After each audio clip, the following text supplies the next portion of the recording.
Welcome to the show. Our show is called Let's Chat currently because we can't think of anything else at the present time. It's a variety show. I'm Brandon. The co-host here is Tyler, and well, you'll be getting a variety of topics, whether that be like politics, paranormal, sports ball, music, video games, etc. Get the idea. Each episode will last somewhere between 20 minutes and 3 hours, depending on the topic. If we have a guest, how well that conversation, how long everything is going. I asked Tyler what the intro topic was going to be today, and, well, settled on doing a combo topic of paranormal and sports. Now that we were supposed to do this last week, but Tyler got sick. So we're going to be recording a double episode, like 2 episodes back to back. This one's longer. The next one's going to be a lot shorter. And, yeah, so what you got for your paranormal topic? So, I got some myths for you. So, this is from the Travel Channel, which it's kind of like... It's whatever. So, the number one fact I got is that paranormal facts exist. The term paranormal applies to anything currently beyond the range of scientific explanation. So, anyone who claims they have access to the rule book of the paranormal and that they know a foolproof way of making a ghost go boo is probably a charlatan. Or about to be pretty famous. Plenty of researchers, including reputable scientists, have compelling theories about unexplained phenomenon and are attempting to apply those utilizing the scientific method. But so far, paranormal facts don't quite exist. That's the number one. I don't know, Brandon, you got anything on... I don't really have much on that. The paranormal is much more your realm of favoritism for topics. That is true. Because, like, let's be real, you've had how much experience with that stuff? Since I was about 6-7 years old. Exactly. So I have a lot of stories, but like, wasn't there like a possession in there somewhere? Oh, there's plenty of that. I'll talk about that later. Oh, fun. Yeah. That was just one fact out of the 10, but I did want to really quick. I know yesterday was the state funeral of Jimmy Carter. Yep. He lived to 100, which was a very, very, very good feat to live by. Yep. Since, he grew up during the Depression era, he grew up during Vietnam. I mean, he was president during 1977 to 1981. Yes, and let's be real, he was like, was he a solid person? Absolutely. Was he... they have terrible policies? Also, yes. He did. Every president has terrible policies. Not to go into politics here. I know not today. This is not a political episode, but since that happened, I did want to just say something about that. It says, yes, Jimmy Carter, was he a great president? No. Was he at least tolerable? Yes. As a human being. I would say so. I mean, he was in the military. He was in the Navy, I think. I can double check that quick. Yeah, if you could fact check that for me. I'll just pull it up on ye old Google off of work laptop. What of the military? He was indeed he was a part of the Naval Academy in 1946 and joined the U.S. Navy's submarine service. Yes, that's a good fact about him too. Since he was in the submarine service, he actually got to go on the first nuclear sub that we had for the United States. And there is a nuclear submarine right now roaming the waters called the USS Jimmy Carter. Naturally, after him. I mean, after his presidency, he was a peanut farmer, as his family's peanut farm was kind of, not occupied at the time. Yeah. He was a peanut farmer. He was a humanitarian, and he liked helping people. Yeah, again, great humanitarian. He was a great humanitarian, but I would say he wasn't that great of a president. Yeah, you can be... Both things can be true at the same time. I mean... Do we talk about Oh. George Bush? Bill Clinton? Anyone? I mean, I think that might be a good topic for. That's a good topic for another episode, but I just want to say that you may rest in peace, Mr. President. Just be good up there, please. It's like, please. But I'll go into my second fact here. Second myth that I have for the paranormal is that ghosts only come out at night. That's not true, because I see them during the day every day. Every day I see them. Tyler, it's a pod. You can say whatever you want. I know. It's not a radio show where the FCC says, hey, you cannot say this particular word. I always want to be careful. The fact is that there are a lot of reasons to ghost hunt at night. The world quiets down as the day fades away. Some locations only let you enter after the close of daytime business hours. It is much creepier at night, naturally, because everything's dark. Most importantly, it's the best time to play with your sweet night vision camera that everybody seems to have nowadays. I don't know where they're getting them from. And do they actually work? Give or take. Give or take. Give or take. But usually no. But if you want to chase ghosts, you can just effectively do it during the day. According to most paranormal researchers, in fact, it might be even the more effective time because that's when the dead were probably most alive, which is true according to me personally. I've seen multiple spirits, multiple things out of the corner of my eye, full view. It's just... Maybe you should just out and tell our listeners about how you're able to see those things. I will get to that in a minute. Yeah, sure. I'm not gonna go into all the 10 facts. I just wanted to show just a couple of them. Just a couple, just those two. They're pretty important, I would say. I've been able to see spirits and demons, and if you believe in that stuff, great. If you don't, if you're a skeptic, I mean, are you a skeptic, Brandon? Oh, I'm not. Okay, so you actually believe in that stuff. Oh, absolutely. Okay, good. So you're not crazy. Well, you don't think I'm crazy. No, I don't think you're crazy. I see these stuff. It's not...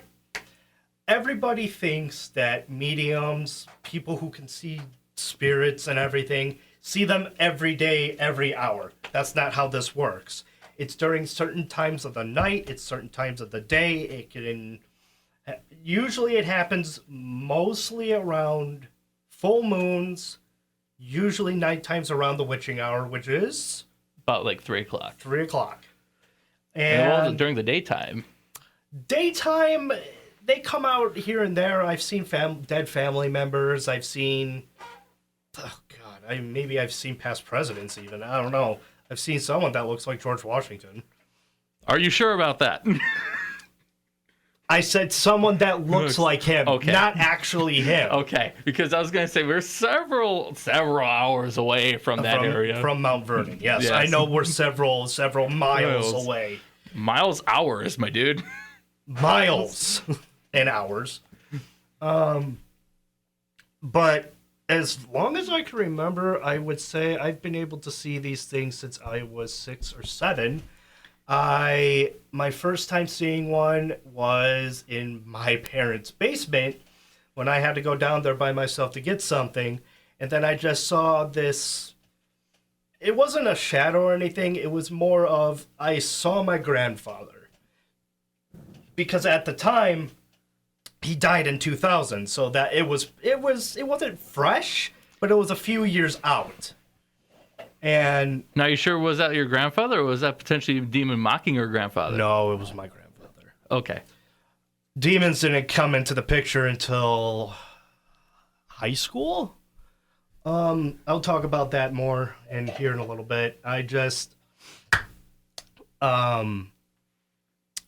think that if you do believe in spirits, not everybody has that gift. I would say, yeah, a lot of people do say that we're crazy or we should be locked up in a mental asylum. No. We don't deserve that kind of hate. It's just more of the fact of we can see that the normal person can't. That just means our third eye is open more than others. Now everybody has like these particular feels of like you can feel the weather, or you can feel when somebody's Barometric pressure, like for example, when barometric pressure crashes, I'll get like these massive headaches where if they're strong enough, they'll knock me out cold for a couple hours. Otherwise, I'll just need to put my head on something cold or take some Excedrin. Right, and that can, that could be spiritual. That could be due to the magnetic field. That it's just something that happens. Now, for me, it's, like I said, not every day, but maybe every other day that I see these things. But not full force, just out of the corner of my eyes. Like, that's why I'm kind of looking around, being paranoid a little bit. Yeah.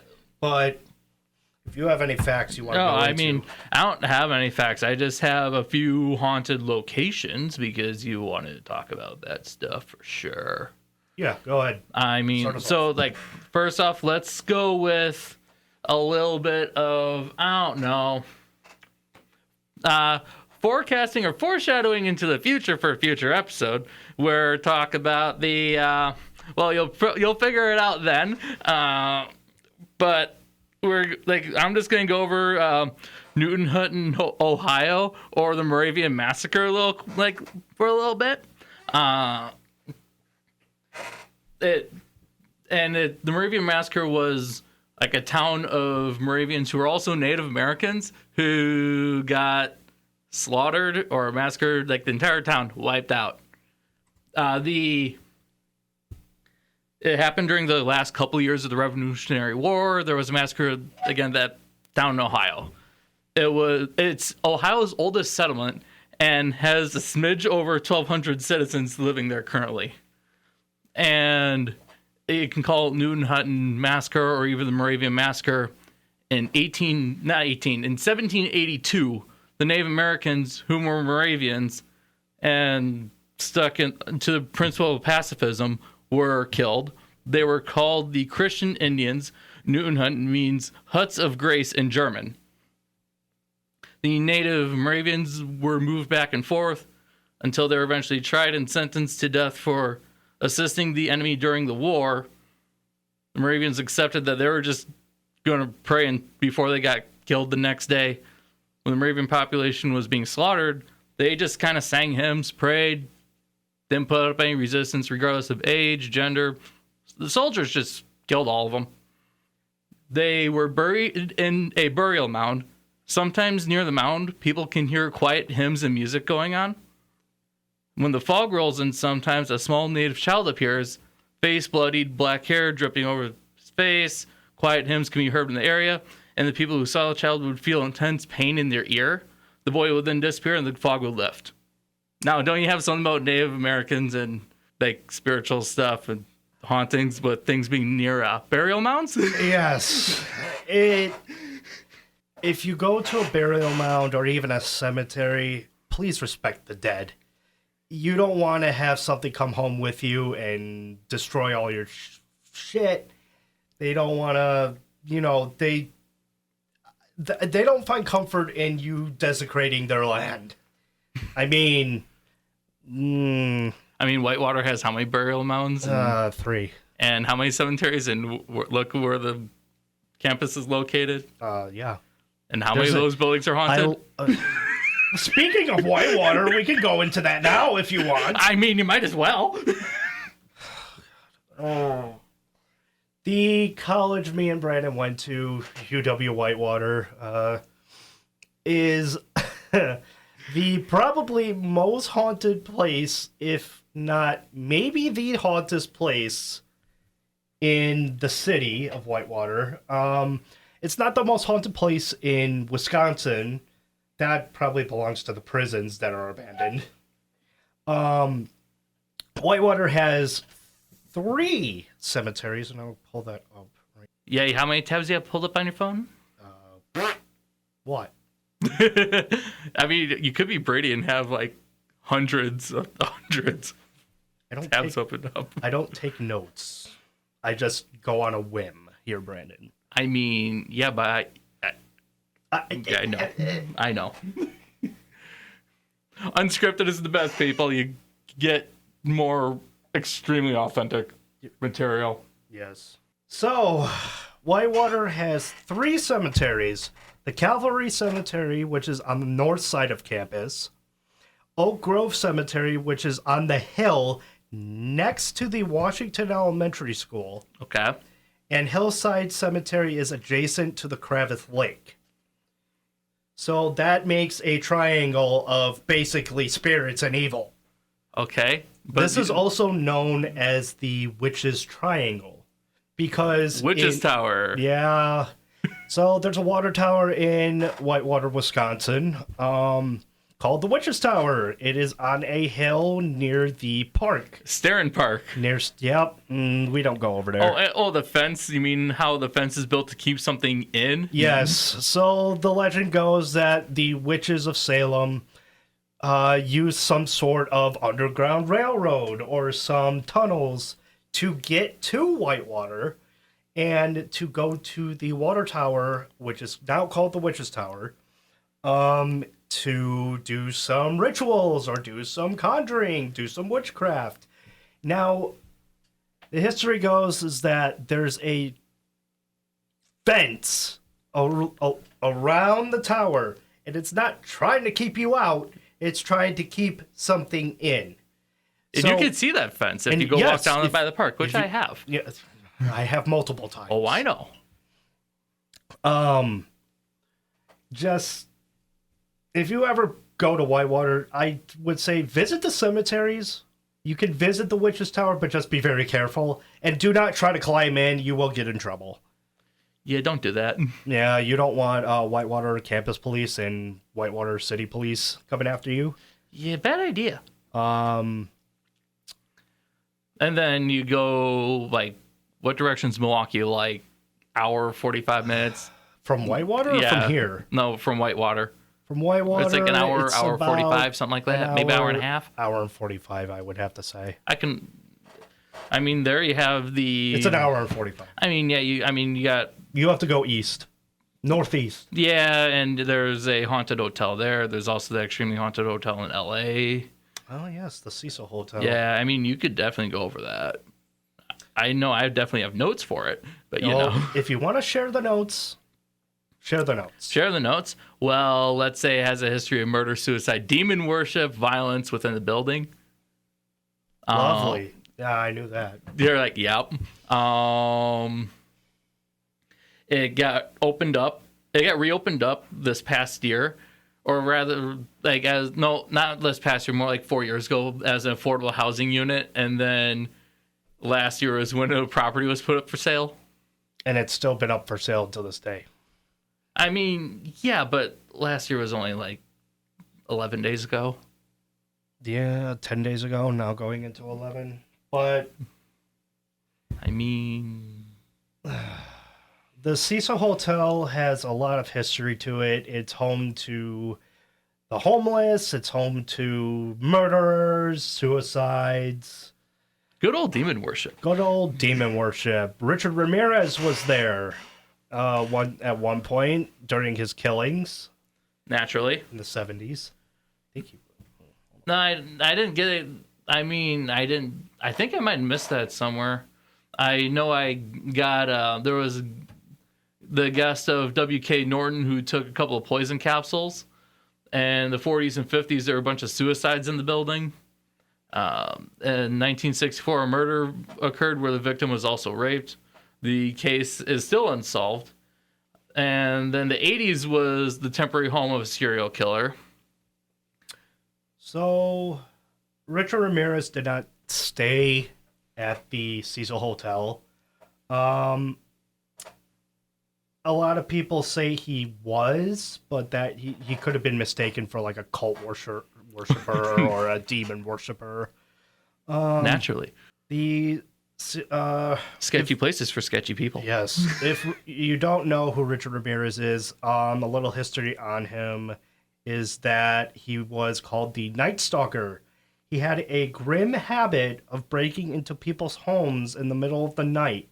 But the infamous serial LA serial killer was also fond of staying at one of the downtown's most well-known hotspots for nefarious activities, which was the Cecil Hotel. There is a new documentary on Netflix called The Vanishing at the Cecil Hotel. The hotel opened its doors in 1927. Although the hotel's brick facade may not look like much from the outside, the building's long and intimate history with some of the city's most heinous criminals has been immortalized in American history.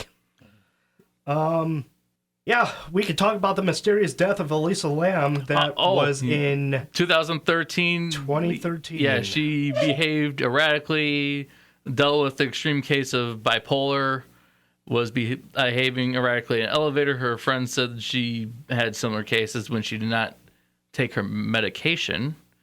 And then she ended up in a water cistern, was found dead, naked 19 days later after the people said the water tasted really odd. Yeah, and to this day, that case still remains unsolved because they have no idea how she got in there, how she got access to the roof. The lid was supposedly closed and locked, and the water cistern or the water tower they're pretty heavy, and the lids are about a few tons to get open. And then there's also hauntings near and around a hotel. For example, there is a guy who used to live or lives like across the street, and you can actually find this on YouTube where he talks about it. And there would be stuff thrown across the room, and he would just point to the hotel and go like, "Hey!" He saw people looking at him, like just hanging out the window smoking a cigarette. This is back when the hotel was closed. You also have with the demon worship. There was demonic entities where attacks and possession have occurred that emulate signs of mental disorders in victims. But even with those mental disorders, they can also not be a demon. The Catholics have a process and a ritual for all that before deciding someone was possessed and needed an exorcism. Oh, lovely. Yeah, the Catholics have a lot of rituals. Yeah, they do. They are very effective. Yeah. To the article I was reading, there was a 1991 murder spree of Austrian serial killer Jack Unterweger, which we don't talk about him right now. We can talk about murders and crime another episode, but so one former Cecil resident described the hotel at the time as a lawless place. One that was so chaotic, serial killers felt comfortable calling it home. One, Kenneth Givens, was a resident in the Netflix documentary, said that back in the 80s, he would never go no farther than the 6th floor. Is there a reason for that? He says usually the higher floors of the Cecil, people used to get killed up there. Once they got a guy in the room, they would rob him, beat him up, and throw him out the window. So if you didn't watch yourself, you might come flying out there with no wings. Splat. If you think about it, the higher floors of that hotel are prime spot for people to just, like I said, get robbed, and then they chuck them out the window to the streets below. Yup. And they did that for years during the 70s, 80s, and 90s. Not so much during the new millennium. Regardless, there was a lot of death. There was a lot of death and a lot of paranormal stuff. And demons. There and demons. We don't talk about the Cecil Hotel. If you want to... you can just... There's a bunch of stuff on it. You can just go on Netflix. You can watch YouTube videos, read about it. There's a ton. Just like I said, there's a Netflix documentary called The Vanishing at the Cecil Hotel. You guys can go watch that. There's a lot of more facts on it. Brandon, if you want to talk about some sports that's coming up. I could, but there's one other place before going into sports. Sure. So good old Feaster Hotel in Milwaukee. Okay, I've never heard of that one. Okay, so it's the haunted hotel in Milwaukee that opened in 1893. There are other athletes who stayed there, like MLB players. President Trump has actually stayed there during the 2024 RNC convention. Yeah, that makes sense. Let's see here. Current former players hated staying at the hotel. That list includes people like Adrian Beltre, Carlos Gomez, Bryce Harper, Mookie Betts, Now, did Stanton. they say that they saw stuff? Oh, I mean, there were reports of door knocking, seeing entities, items being moved around in locked rooms at night, iPods just kind of playing randomly when they're just getting ready to go take a shower and it was like a completely different song or playlist of what they originally said it as. The hotel is built on top of a graveyard. Oh, that explains it. When did you say it opened? 1893. 1893. So it was built on top of a graveyard. Well, that will house a lot of spirits because, as you know, those bodies are probably still there. Yes. If they weren't moved. Probably weren't because it was 1800s when it was built. Yes, and we all know how the 1800s went. I mean, and you say, hey, don't desecrate that. Don't desecrate, no. And what they do? They desecrated the land. They desecrated the bodies. They built on top of it. Anyways, that's all I got for paranormal. Well, I mean, I'm still going. I got more notes. Okay. Go. All right. So one of the entities that's supposed to appear is Charles Feaster, who helped build the hotel with his father. Well, that his father actually wanted in Milwaukee. So Adrian Beltre heard knocking on the door, and without the air conditioning and TV on, the knocking would come from the headboard. So it was more like a loud, like, banging. Yeah. And then you had Carlos Gomez, who heard voices, and he actually had one of those iPad incidents, and the noise that came out of it was static. Oh, lovely. Harper had his clothes moved around and a bench after he put him in one location, and the door was latched shut and locked. C.J. Wilson heard scratching on the walls, which had a reputation of engaging or even confronting those spirits. Aggressive flickering ensued. Aggressive flickering ensued, huh? Oh yes. Now because of scratching, were those demons or aggressive spirits in general? It could be either or. Demons usually mock the Holy Trinity, which is 3 knocks or 3 scratches or 3 numbers, like the 666, which is the mark of the beast. 333 is the mark of the angels. So it could be either or. If he said that they were scratches, most likely a demon. Fun. Yeah, that's a lot of fun. As for good old sports ball, you had Arizona signed good old Corbin Burns for like $210 million. Or how about Juan Soto, who signed for over $700 million? And it's the biggest contract in the MLB. Oh, that's just shoveling money out the window. No one's worth that much money. No one. No one's worth that much money. And just so y'all know, Tyler and I, we prefer baseball and hockey. Yes, but we'll talk about football a little bit. Basketball, maybe. Again, maybe. I mean, for college football, all the bowl games are going on. I know the Orange Bowl was, this past weekend? Wait, what? That was going on? Yeah. That should tell you how much I care. Yeah, the Orange Bowl happened.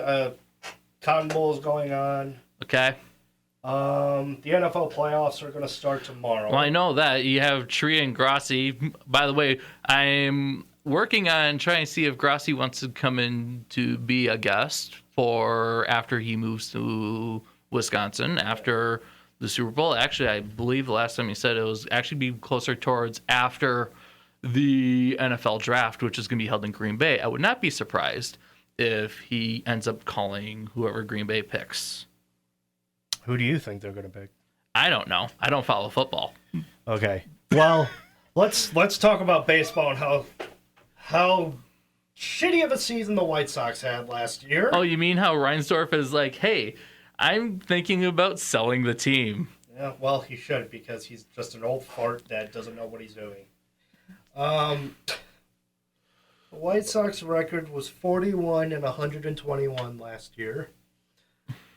It was a complete mockery of the team, and they just blew every single thing that they had. I mean, they did give a 1-year contract to Martin Perez.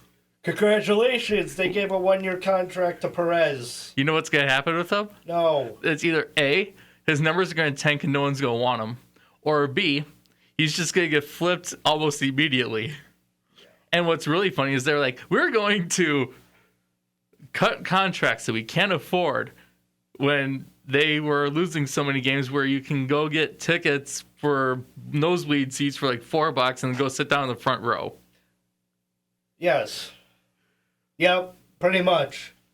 I mean, if this year for baseball is going to be anything like last year, we all know how the AL Central is going to go. Oh yeah, the White Sox are going to have. I'm still going to call 110 losses, not 120, more like 110. They'll be 39 and then 130 something, 135. I'm calling that right now. With the management they have and the coach that they have and the teammates that they have and the defense that they have, I'm calling it right now, 39 and 135. All right. I was going to go more so like I'm not hopeful losses. for this season. I know you're a White Sox fan primarily, but like I know you're like, this team is bad. They're bad. No, they're beyond bad. I'm a White Sox fan primarily, but I also root for the Brewers. As a secondary. That's my secondary team.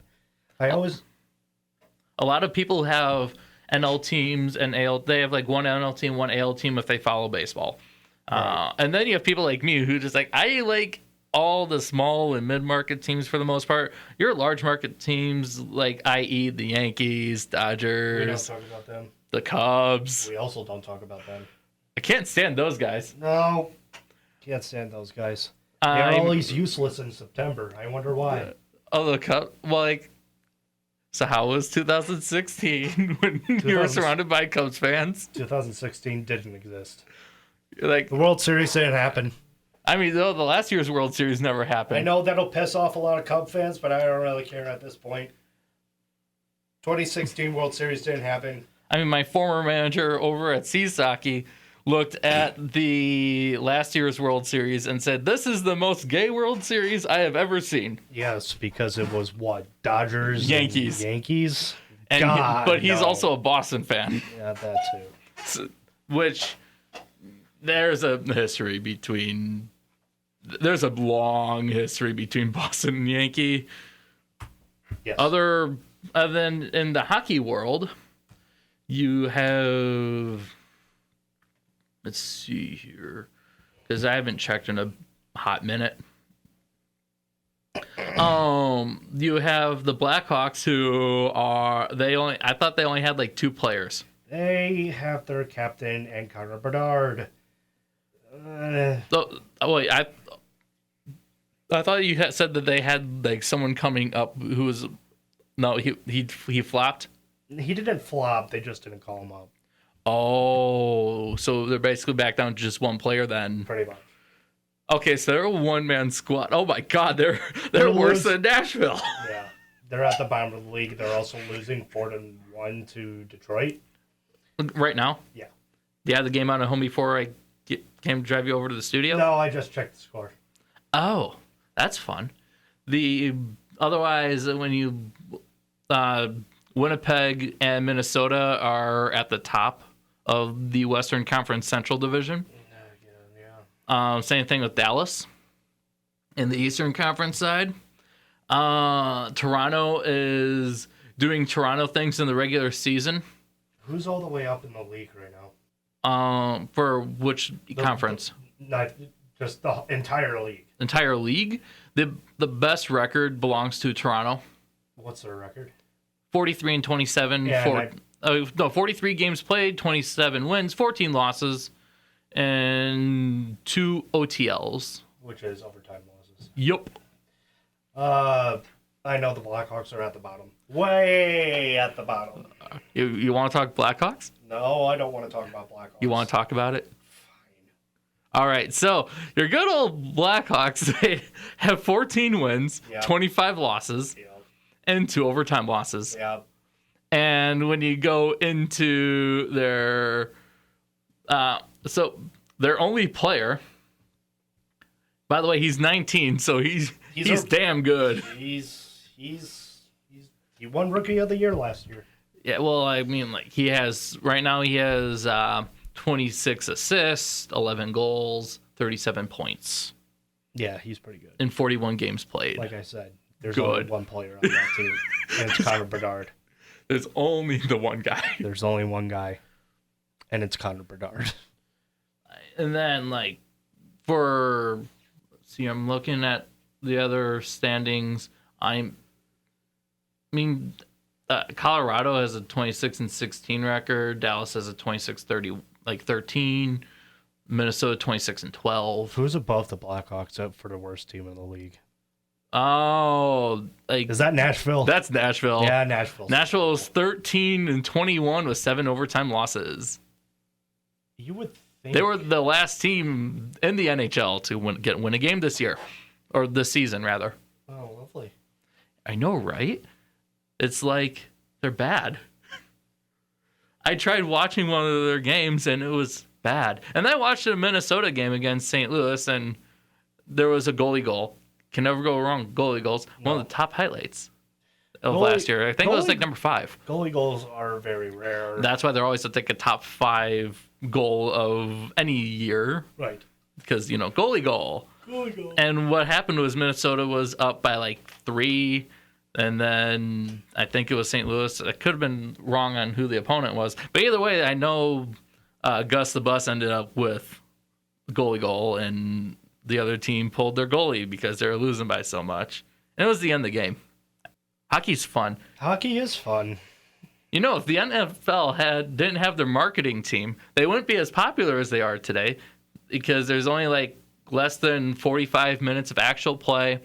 There's so much commercials, and honestly, like in-person product, the NHL vastly superior. Yep. They just have a terrible marketing department. Yes, they do.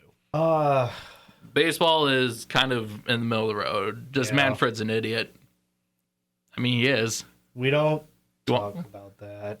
I mean, yeah, but Manfred. Well, Manfred is an idiot. Yeah, I know. We already established that. Yeah, I know. You want to talk more about Manfred? I mean, the only good thing he did was the pitch clock, but that needs to be adjusted to a degree because right now pitchers are blowing out their arms. Yeah, that is not good. That's not good at all. That's leading to more injuries. It is leading to a hell of a lot more injuries. And as I said, the podcast lengths for each episode is going to vary quite a bit.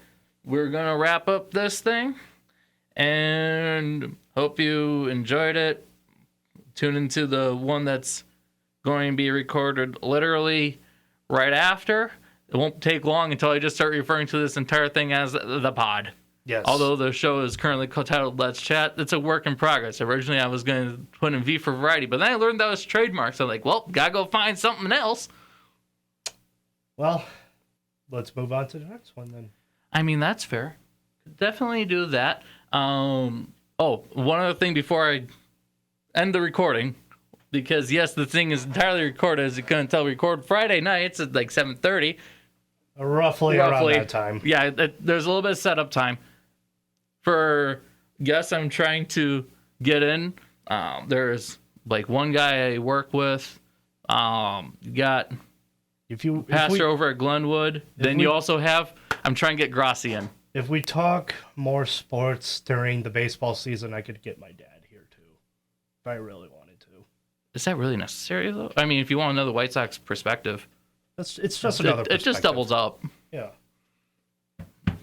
I mean, it works. It works. Definitely works. As that wraps up this one, yes. Moving on to the next topic. If you're not interested in the next topic, you're very much welcome to skip it. Ta-ta.